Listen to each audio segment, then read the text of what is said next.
First, peel off the old ear pad.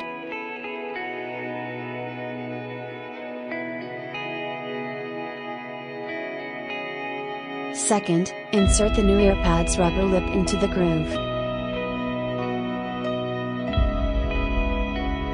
Third, insert the lip around the groove by gently pulling the earpad with stick or fingers.